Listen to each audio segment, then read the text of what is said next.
ਇਸ ਵੇਲੇ ਦੀ ਇੱਕ ਬੜੀ ਵੱਡੀ ਖਬਰ ਸੈਨ ਡਿਏਗੋ ਤੋਂ ਆ ਰਹੀ ਹੈ, ਜਿੱਥੇ ਭਾਰਤੀ ਮੂਲ ਦੇ ਇੱਕ ਟਰੱਕ ਡਰਾਈਵਰ ਨੂੰ ਗ੍ਰਿਫਤਾਰ ਕੀਤਾ ਗਿਆ ਤੇ ਉਸ ਉੱਤੇ ਦੋਸ਼ ਨੇ ਕਿ ਉਹ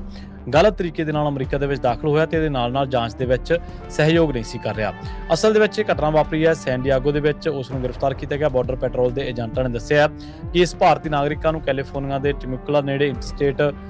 15 ਦੇ ਜਿਹੜਾ ਚੈੱਕ ਪੁਆਇੰਟ ਆ ਉਸ ਵੇਲੇ ਕਾਬੂ ਕੀਤਾ ਗਿਆ ਜਦੋਂ ਉਹ ਕੈਲੀਫੋਰਨੀਆ ਕਮਰਸ਼ੀਅਲ ਵਾਹਨ ਜਾਂਚ ਕੇਂਦਰ ਯਾਨੀ ਕਿ ਵੇ ਸਟੇਸ਼ਨ ਤੋਂ ਬਚਣ ਦੀ ਕੋਸ਼ਿਸ਼ ਕਰ ਰਿਹਾ ਸੀਗਾ। ਇਹ ਵਿਅਕਤੀ ਪਹਿਲਾਂ 2018 ਦੇ ਵਿੱਚ ਗੈਰ ਕਾਨੂੰਨੀ ਤਰੀਕੇ ਦੇ ਨਾਲ ਅਮਰੀਕਾ ਦੇ ਵਿੱਚ ਦਾਖਲ ਹੋਇਆ ਤੇ ਉਸ ਵੇਲੇ ਉਸ ਦੇ ਕੋਲੇ ਕੈਲੀਫੋਰਨੀਆ ਦੇ ਵੱਲੋਂ ਜਾਰੀ ਕੀਤਾ ਗਿਆ ਜਿਹੜਾ ਕਮਰਸ਼ੀਅਲ ਡਰਾਈਵਿੰਗ ਲਾਇਸੈਂਸ ਹੈ ਉਹ ਵੀ ਸੀਗਾ। ਕੈਲੀਫੋਰਨੀਆ ਦੇ ਜਿਹੜੇ ਜਦੋਂ ਏਜੰਟਾਂ ਨੇ ਇਸ ਮਾਮਲੇ ਦੀ ਜਾਂਚ ਕੀਤੀ ਤਾਂ ਪਤਾ ਲੱਗਿਆ ਕਿ ਉਹ ਦੇਸ਼ ਨਿਕਾਲੇ ਦੇ ਡਿਪੋਰਟੇਸ਼ਨ ਦੇ ਜਿਹੜੇ ਹੁਕਮ ਨੇ ਉਹਨਾਂ ਦੇ ਅਧੀਨ ਸੀ, ਜਿਸ ਤੋਂ ਬਾਅਦ ਉਸ ਨੂੰ ਗ੍ਰਿਫਤਾਰ ਜਿਹੜਾ ਉਹ ਕੀਤਾ ਗਿਆ।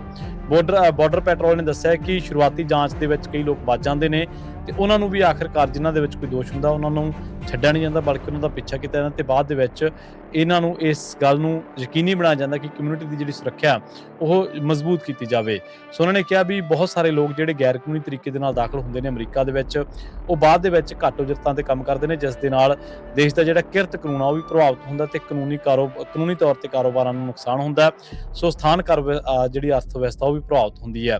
ਇਸ ਟਰੱਕ ਡਰਾਈਵਰ ਦੀ ਹਾਲੇ ਤੱਕ ਜਿਹੜੀ ਪਛਾਣ ਆ ਉਹ ਜੱਗ ਜ਼ਾਹਰ ਨਹੀਂ ਕੀਤੀ ਗਈ, ਪਰ ਜਿਹੜੇ ਬਾਰਡਰ ਪੈਟਰੋਲ ਦੇ ਏਜੰਟਾਂ ਨੇ ਦੋਸ਼ ਲਾਏ ਨੇ ਉਹ ਇਹ ਲਾਏ ਨੇ ਕਿ 2018 ਦੇ ਵਿੱਚ ਇਹ ਗੈਰ ਕਾਨੂੰਨੀ ਤਰੀਕੇ ਦੇ ਨਾਲ ਦਾਖਲ ਹੋਇਆ। ਟਿਮੁਕਲਾ ਜਿਹੜਾ ਚੈੱਕ ਪੁਆਇੰਟ ਆ ਕੋਈ, ਉੱਥੇ ਉਹਨੂੰ ਰੋਕਿਆ ਗਿਆ ਤੇ ਉੱਥੇ ਉਹਨੇ ਸਹਿਯੋਗ ਨਹੀਂ ਕੀਤਾ ਜਦੋਂ ਕਿ ਉਹ